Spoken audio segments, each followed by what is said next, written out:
வறுமையிலும் வைராக்கியம். இருக்கு வேலூர் அப்படிங்கிற இதில் வந்து பிறந்தவர். ஒரு பெரிய பணக்காரர். அவருடைய ஒரே லட்சியம் வந்து சிவபெருமான் கோயிலில் விளக்கேற்றுறது. இறைவன் இருக்கிற இடம் எப்பவும் பிரகாசமாக இருக்கணும் அப்படின்னு நினைப்பாராம். தன்னுடைய சொத்து முழுவதையும் இதுக்காகவே செலவு பண்ணார். செல்வம் எல்லாம் கரைஞ்ச உடனே தில்லைக்கு போனார்.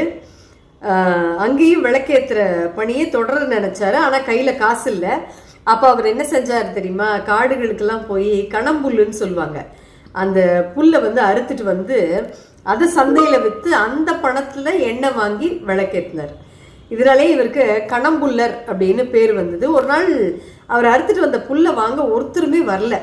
அன்னைக்கு விளக்கேற்ற எண்ணெய் வாங்க பணம் கிடையாது பாவம். ஆனால் இன்னைக்கு வந்து விளக்கேறியாமல் இருக்கக்கூடாது அப்படின்னு வைராக்கியமாக இருந்தார். அவருடைய கொள்கை அது. தான் வெட்டிட்டு வந்த புல்லையே திரியா மாற்றி அதை எரித்து விளக்கேற்றினாராம். அந்த விளக்கு எரிஞ்சிட்டே இருக்குது. ஆனால் புல் தீர்ந்து போச்சு. இன்னும் கொஞ்ச நேரத்தில் வந்து விளக்கு அணைய போகுது. நாயனார் வந்து பதறி போயிட்டாரு. புல் தீர்ந்தா என்ன, என் உடம்பு இருக்குன்னு சொல்லி எரியிற விளக்குக்கு முன்னாடி தன் தலையை கொண்டு போனாருங்க.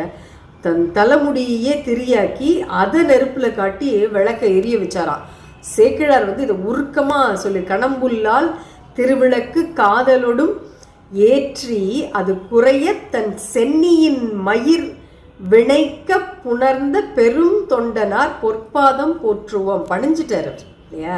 கடம்புல்லை கொண்டு விளக்கேற்றி அது தீர்ந்தப்போ தன் தலைமுடியே எரிக்க துணிந்த அந்த பெரும் தொண்டரின் பொற்பாதங்களை வணங்குவோம்னு சொல்கிற, தன் தலைமுடியே விளக்குக்கு எண்ணெயாக்க திரியாக்க துணிஞ்ச அந்த தியாகத்தை வந்து சிவபெருமான் வந்து பார்த்து அவருக்கு முக்தி கொடுத்து தன் உலகத்திலே சேர்த்து கொண்டார். சுந்தரமூர்த்தி சுவாமிகள் கரைகண்டன் கடலடியே காப்பு கொண்ட கணம்புல்லன் அடியேன் அப்படின்னு எழுதுறாரு.